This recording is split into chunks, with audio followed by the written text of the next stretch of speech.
என் மனைவிக்கு ஒரு liquid biopsy investigation ஃபெல வேண்டி வந்தது. முதலில் பணப்பையை ஸ்கேன் பண்ணிவிட்டு அப்பிறகு டெஸ்ட் எடுத்தார்கள். காசு ரொம்ப அதிகம். July 2023 SBI health assister policy bill reimbursement claim போட்டேன். அப்ரூவல் இல்லை, ரிஜெக்ஷன் இல்லை, ஷார்ட்ஃபால் அதுவும் இல்லை. சுத்தமாக தெய்வீக மௌனம், ஒரே அக்னாலஜ்மெண்ட் மட்டும். அதுக்கப்புறம் பதிலே இல்லை.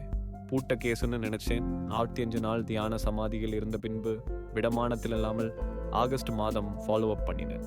உடனே ஒரு டிக்கெட் ஜெனரேட் ஆனது. அப்புறம் அதுவும் ஹிமாலயா யாத்திரைக்கு போயிடுச்சு போல. அக்டோபர் மாதம் வந்து நம்ம குழுவில் சொன்னேன். வழக்கம் போல சத்தமாக பேசுறது சிலர், பாதி வேகாத ஞானமுத்துகளும். நான் அமைதியாக விலகிட்டேன்.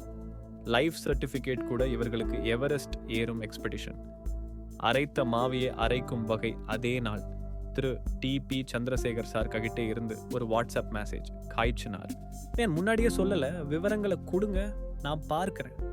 எல்லாம் அனுப்பினேன். சில நாட்களில் சார் திரும்பி வந்தார். கொஞ்சம் சோகம். பார்த்தேன். ஆனால் உங்கள் கிளைம் ரிஜெக்ஷன் பக்கம் சாயுது போல. சாரி எதுக்கும் பார்க்கலாம். சரி, மனசில் ஓகே பண்ணிட்டேன். போனா போகட்டும், போடா. ஆனால் அங்கே தான் ஒரு ட்விஸ்ட்.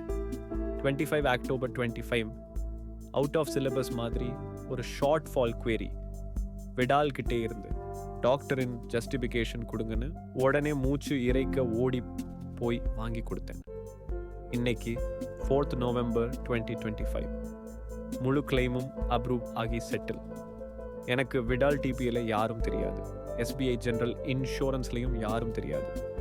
நம்ம குழு அப்போ யாரா இருக்குமே? அப்படி என்றால் மலையைக்கு நகர்த்தினவர் யாரு? அப்போது மனசுக்கு வந்தது.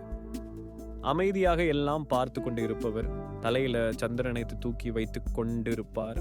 ஹிமாலயாவில் உறங்கி கிடக்கிறோம். கிளைம் டிக்கெட்டையும் எழுப்பி வேலை செய்ய வைப்பவர் அவர்தான். NW நன்றி அவருக்கே.